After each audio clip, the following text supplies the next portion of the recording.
Chers amis, je viens une fois de plus pour qu'on puisse parler de notre pays, la République démocratique du Congo, et l'agression que nous subissons de la part du Rwanda qui a commencé dans l'est de notre pays.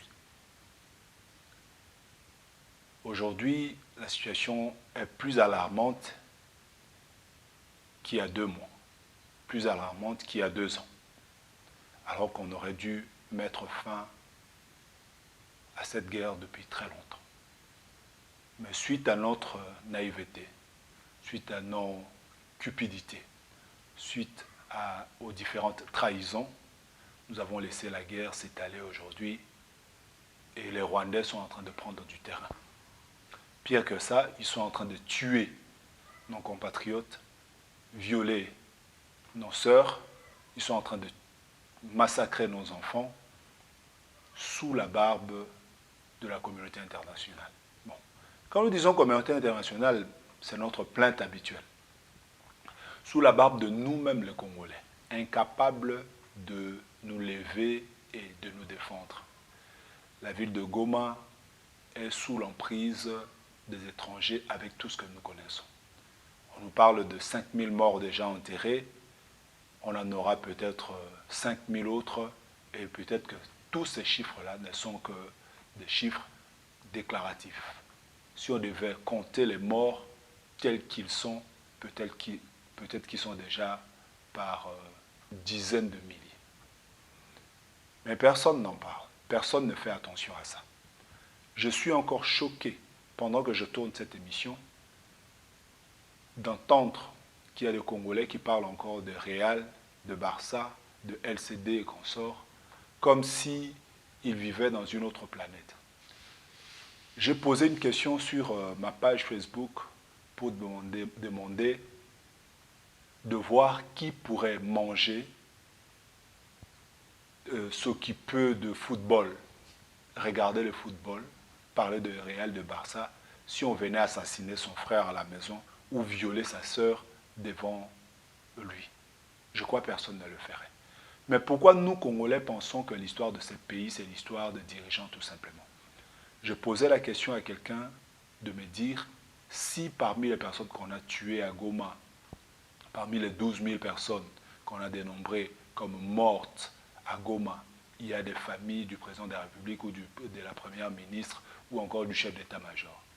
Je crois que les gens ont eu difficile à me répondre parce que, en vrai, les ennemis qui viennent ne font pas la différence entre qui est famille du chef de l'État ou pas. Ils tuent parce que ce sont des Congolais.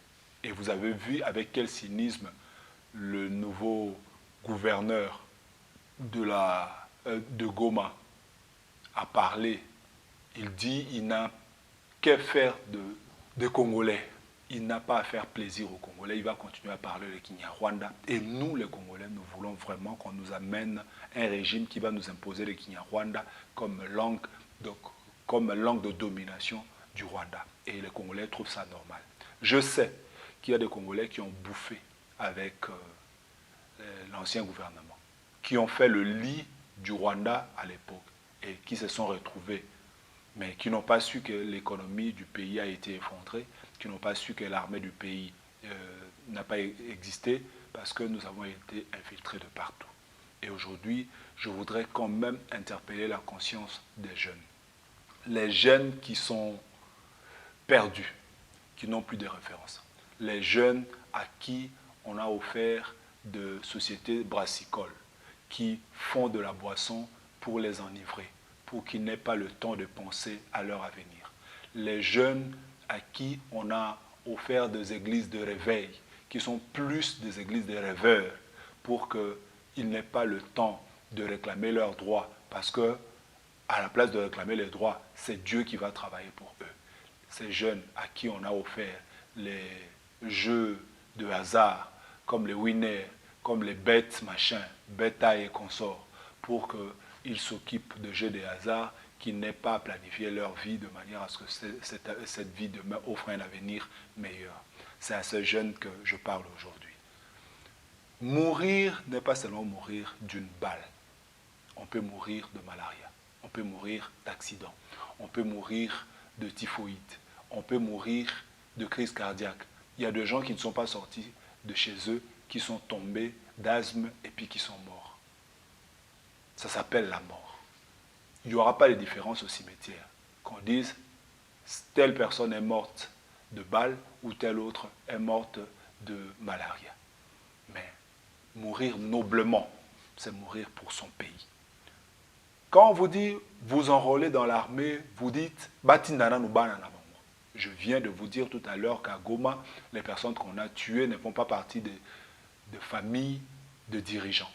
On a tué des Congolais tout simplement. Et quand l'ennemi, le Rwandais et tous ceux qui viennent avec lui, l'Ougandais, vient, il ne choisit pas si c'est quelqu'un de la famille du président de la République ou quelqu'un de la famille de la maraîchère.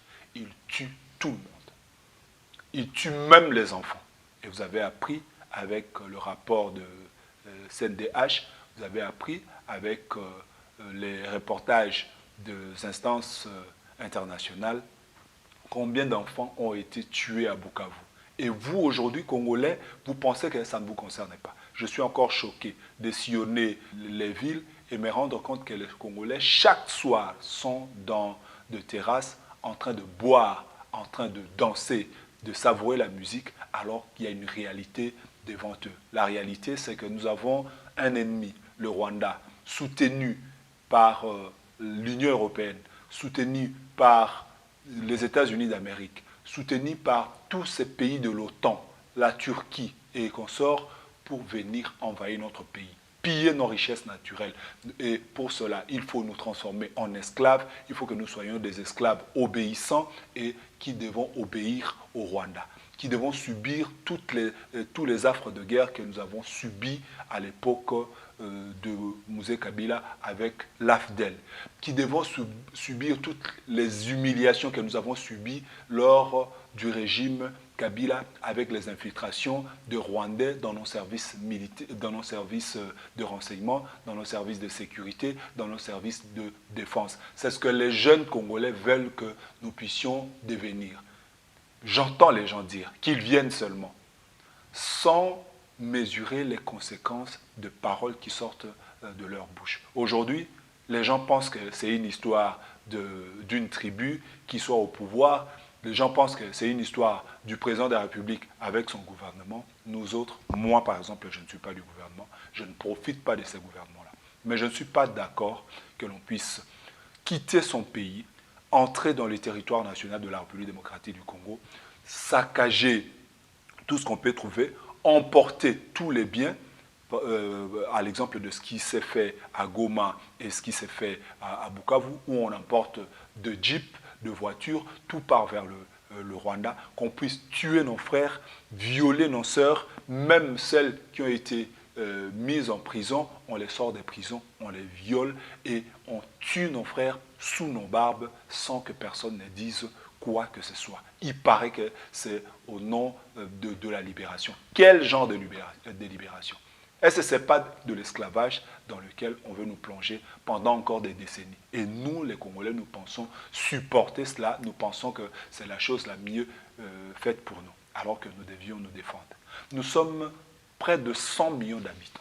Est-ce que c'est difficile aujourd'hui aux Congolais de s'enrôler à plus de 2 millions, 3 millions dans l'armée congolaise de manière à ce que nous faisions face à cette agression rwandaise? Les Rwandais sont combien? Ils sont 12, 14 millions. Est-ce que nous sommes conscients de ce que nous devons être en tant que Congolais? Est-ce que nous sommes vraiment conscients de ce que nous devons être en tant que Congolais? Je suis choqué de cela. La trahison, il y en a toujours. Les gens pleurnichent. Il y a trahison par-ci, trahison par-là. Dans quelle armée il n'y a pas de trahison? Dans toutes les armées, il y a de trahison. Je vous donne un exemple. Pendant la guerre mondiale, quand l'Allemagne a occupé la France, il y avait toujours des Français, surtout ceux qui habitent les Alpes, qui sont en frontière avec l'Allemagne. Ils se considéraient déjà comme des Allemands. Ils ont trahi la France en faveur de l'Allemagne. Mais ça n'a pas empêché les Français de se réorganiser, de faire appel à des alliés sérieux et puis de reconquérir leur pays. La Chine, qui est devenue aujourd'hui le modèle de l'économie qui fait face, qui challenge pratiquement les États-Unis d'Amérique. Mais la Chine a été occupée pendant 1 siècle et 9 ans. un siècle et 9 ans par son voisin, le Japon, sous commandement, sous guide de la Grande-Bretagne, de l'Angleterre, aujourd'hui. Donc l'histoire se répète, mais la Chine n'a pas baissé les bras. Sous Mao Tse-tung, les Chinois se sont organisés pour bouter dehors les Japonais et mettre fin à l'occupation japonaise du territoire national de la Chine.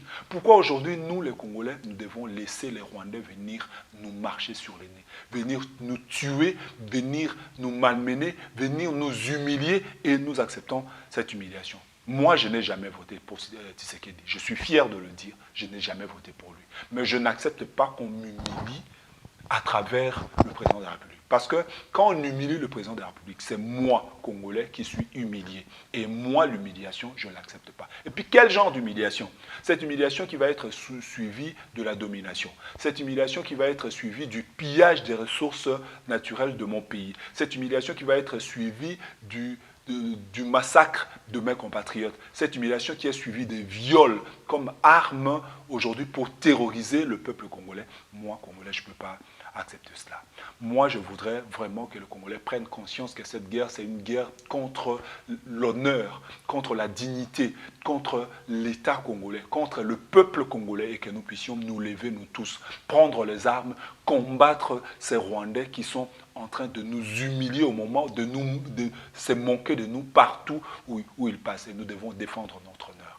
N'est-ce pas que nous disions, quand le pays était encore Zaïre, que Zaïre, dont la paix est trouvée tricolore, enflammé du feu sacré. Où est parti le feu sacré? Où est partie cette rage qui était en nous, nous Congolais, nous qui sommes valeureux, nous qui voulons toujours de la dignité? Où est partie cette dignité? Pourquoi aujourd'hui la jeunesse congolaise laisse tout passer, trouve tout normal, veut devenir esclave à volonté? Je pense qu'il y a un problème sérieux dans le chef de Congolais.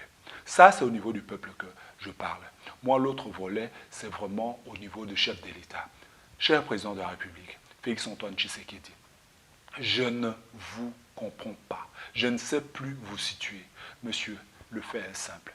On ne devient pas chef de l'État pour pouvoir justifier que non, ce n'est pas de ma faute, c'est telle personne qui a... Oui, telle personne a fait ce qu'elle devait faire ou ce qu'elle pensait bonne pour elle. Mais vous, vous êtes devenu le président de la République pour pouvoir résoudre les problèmes causés par vos prédécesseurs. Et aujourd'hui, nous savons que Joseph Kabila a vendu le pays, qu'il a signé des accords avec le Rwanda, avec le M23, avec le CNDP et consorts. Ça, c'est du déjà connu. Ce qu'on appelle le secret de Polichinelle. On n'a plus à je ne sais pas, à reparler de cela. Nous, notre problème aujourd'hui, c'est de savoir, devant l'agression qui pointe à l'horizon, qui s'étale déjà, qu'est-ce que nous, Congolais, devons faire? Moi, je vous propose quelque chose de simple. La première démarche, c'est celle que votre collaborateur, Jean-Pierre Bemba, est en train de mener. Ça veut dire passer partout, conscientiser les jeunes, leur demander de s'enrôler massivement dans l'armée. La première des démarches, c'est ça. La deuxième des démarches, c'est que nous puissions nous débarrasser de tous ceux qui nous ont infiltrés dans les services de renseignement, dans les services de sécurité, dans les services de dépenses. Ils sont connus parce que les brassages et les missages ont été faits sur base de listes. C'est des listes qu'on donnait aux officiels de Joseph Kabila à l'époque pour pouvoir intégrer tous ces malfrats, tous ces gens sans éthique aucune dans notre armée. Nous pouvons, sur base de documents, des archives, nous débarrasser ouvertement de tous ces gens. Et aujourd'hui, j'entends encore au niveau du gouvernement les gens en train de se justifier comme quoi, non, nous ne sommes pas contre le peuple le Tutsi et consorts. D'ailleurs, ils sont dans des institutions. Nous n'avons pas à nous justifier devant qui que ce soit. Les Rwandais ne veulent pas de nous, décidons-nous. Nous ne voulons pas non plus des Rwandais. Nous devons les faire partir parce qu'ils ne nous permettent pas de fonctionner comme il faut. Vous vous rappelez pas? Qu'est-ce que Joseph Kabila n'a pas fait pour que le Rwandais se sente tranquille? Mais ils n'ont jamais été satisfaits. Vous savez que ces gens ont intégré nos services de sécurité. Tous nos services de douane allaient au niveau de DGDA. D'ailleurs, Deo Rugwiza est devenu DG de la DGDA. Deo Rugwiza n'était pas congolais, qu'on se le dise. Ça ne les a pas satisfaits. Ces gens nous ont intégré nos services de la police. Ces gens, on leur a donné des postes au niveau de nos services de renseignement. Ces gens, de quoi ils n'ont pas bénéficié dans notre pays? Les Azaria Souroubera sont devenus jusqu'à vice-président de la République chargé de la défense et sécurité. Les Moïse Nyarungabo sont devenus des élus du peuple sortis de nulle part qui ont été cooptés. Ils n'ont pas été satisfaits de cela. Ils ont voulu plus. Et comme l'assassin, le bourreau veut toujours plus, ils ont voulu plus. Il ne faut pas leur faire de 12 yeux. Il ne faut pas vouloir faire plaisir aux étrangers. Et je me pose la question, monsieur le chef de l'État, vous faites les 12 yeux aux étrangers, pourquoi? Nous devons mettre fin à cette hypocrisie au niveau gouvernemental où vous faites de plaisir aux bourreaux qui viennent tuer vos frères, tuer vos sœurs, violer vos enfants, les tuer, et vous voulez faire plaisir à des personnes qui n'auront jamais d'intérêt pour la République démocratique du Congo. Moi, je vous propose de vous ressaisir. Rien n'est perdu, monsieur. Rien n'est perdu. Ce n'est pas parce que nous avons des traîtres au niveau de l'armée que nous devons laisser le pays être envahi par des gens qui vont nous soumettre pendant autant de décennies. Nous devons, vous en tant que président de la République, vous devez vous saisir. Vous devez avoir des mots justes pour réconforter le peuple afin que nous fassions face à ces agresseurs qui n'ont pas nos niveaux, qui ne peuvent pas nous combattre. Ils nous combattent tout simplement parce qu'ils ont réussi à affaiblir le moral des Congolais, parce qu'ils ont réussi parce que d'aucuns appellent le poison rwandais à nous affaiblir, à nous diviser et penser que nous resterons divisés. Vous, les chefs de l'État, vous êtes garants de la nation. Vous seuls pouvez décider pour que nous parvenions à quelque chose. Et puis, monsieur le président de la République, arrêtez avec cette hypocrisie. Demandez à Mme Kayikwamba de rester au pays ici, que nous réfléchissions comment nous pouvons nous en sortir nous-mêmes de cette situation, que d'aller pleurnicher au niveau de l'Union européenne, que d'aller pleurnicher au niveau de l'Union africaine. L'Union africaine même, d'ailleurs, c'est une étiquette, c'est l'Union européenne transférée en Afrique. Est-ce que vous avez vraiment raison? Vous ne trouvez pas que c'est du temps perdu que d'aller derrière cette Union européenne, de pleurnicher, alors que vous savez que l'Union européenne a pris le kilo de signer un accord ouvert, tacite, avec le Rwanda pour voler nos minéraux. Pourquoi aller auprès des États-Unis? Pourquoi solliciter encore l'aide des États-Unis au moment où Trump dit ouvertement que pour lui, l'histoire de la RDC avec le Rwanda n'est pas une priorité? Pourquoi vous allez de l'autre côté? Moi, je vous propose, monsieur le chef de l'État, de commencer par faire le toilettage ici au pays. Demandez à toutes les troupes de la MONUSCO de s'en aller. Ce sont des troupes qui ne servent absolument à rien. Au contraire, elles servent à donner des informations à l'ennemi pour que l'ennemi envahisse le pays. Demandez à l'EAC, à la SADC, nous ne sommes pas de l'Afrique australe. Nous ne sommes pas de l'Afrique de l'Est. Nous sommes de l'Afrique centrale. Demandez à toutes ces troupes-là, de l'EAC, de la SADC, de s'en aller. Ce sont des troupes qui n'ont jamais combattu nulle part. Monsieur le Président, vous avez déjà appris que l'Afrique du Sud a gagné la guerre. Où c'est? Les Sud-Africains, ce sont les peuples les plus fainéants que je connaisse au monde. Ils ne savent pas se battre. Ils n'ont jamais gagné aucune guerre nulle part. D'ailleurs, c'est le reste de l'Afrique qui a crié, le reste du monde entier qui a crié pour qu'ils puissent avoir de l'indépendance. S'il s'agissait que des Sud-Africains jusqu'à présent, ils seraient encore sous le joug de Blancs. Et ce sont des personnes comme ça que vous appelez pour venir en aide. Ils ne vous viendront jamais en aide. L'EAC, ce sont la plupart de ceux qui composent l'EAC aujourd'hui font partie des pays qui ont accompagné l'AFDEL pour pouvoir envahir la République démocratique du Congo en 1997. Et c'est à ces gens-là que vous faites confiance, l'Afrique du Sud. Mais vous oubliez que dans la conquête de l'AFDEL, l'Afrique du Sud a fait partie de ceux qui ont accompagné Mouzé. Aujourd'hui, vous pensez que cette Afrique du Sud a changé. Mais non, ils sont toujours en quête de l'or. Ils sont toujours en quête de diamants. Quand le démon Kagame dit ouvertement que ceux qui bénéficient de cette guerre, c'est l'Afrique du Sud. Mais c'est entre autres l'Afrique du Sud aussi, parce qu'ils sont là pour nos minéraux. Chassez-le. Demandez aux Sud-Africains de s'en aller, remerciez-les.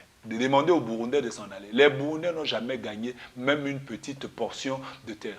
C'est à ces gens-là que vous faites confiance. Ils ne feront jamais rien de sérieux pour nous. Demandez à ces gens-là de rentrer. Demandez à la MONUSCO de rentrer. Mobilisez les jeunes Congolais. Vous en êtes capables. Dites un mot. Ne soyez pas tergiversants dans vos mots. Ne cherchez pas à faire plaisir aux États-Unis. Les États-Unis n'ont que faire de l'intérêt du peuple congolais. Ne cherchez pas à faire plaisir à l'Union européenne, à tous les pays de l'Union européenne, que ce soit la Belgique qui est en train de jouer à sa comédie avec le Rwanda. N'ayez pas confiance en ces pays-là. La seule personne à qui il faut avoir confiance aujourd'hui, c'est le peuple congolais. Il n'y a que ce peuple-là qui sait que s'il entre en esclavage, il va être esclave pendant longtemps. Et personne de Congolais, qu'il soit de l'opposition ou de la majorité, ne peut vouloir aujourd'hui de l'esclavage, de la domination du Rwanda, à part les quelques individus qu'on peut ramasser par-ci, par-là, comme les Nanga et consorts. Monsieur le Président, ressaisez-vous. Ressaisissez-vous, je vous l'ai dit. Ressaisissez-vous sérieusement et prenons des solutions à l'interne pour pouvoir bouter dehors les Rwandais. Les Rwandais ne sont pas nombreux. Si nous nous sommes organisés, si nous nous mobilisons avec le nombre de Congolais qu'il y a, on est plus de 100 millions d'habitants. Et dans ces 100 millions d'habitants, nous pouvons faire face au Rwanda et le jeter dehors du pays, en dehors du pays, en un rien de temps. Je suis vraiment choqué. Moi, je voudrais que vous preniez nos conseils en considération. Moi, je suis choqué de voir que vous êtes en train de sillonner par-ci, par-là. Vous allez même rencontrer les Tchadiens. Mais monsieur, les Tchadiens ont été formés chez nous. Idriss Déby, le père, a été formé à Kotakoli chez nous. Et quand il est rentré de Kotakoli, directement, il s'est senti tellement vaillant, tellement agaillardi qu'il a renversé même son beau-frère Hissène Habré pour devenir président de la République. Mais c'était du temps de père d'Idriss Déby actuel. Donc les Tchadiens n'ont jamais gagné la guerre nulle part. Rappelez-vous, en 1998, quand Jean-Pierre Bemba a commencé sa rébellion, Mouzé était parti chercher les Tchadiens pour venir essayer de faire face à la rébellion de Jean-Pierre Bemba. Les Tchadiens n'ont jamais pu, ils n'ont jamais su avancer même d'un iota.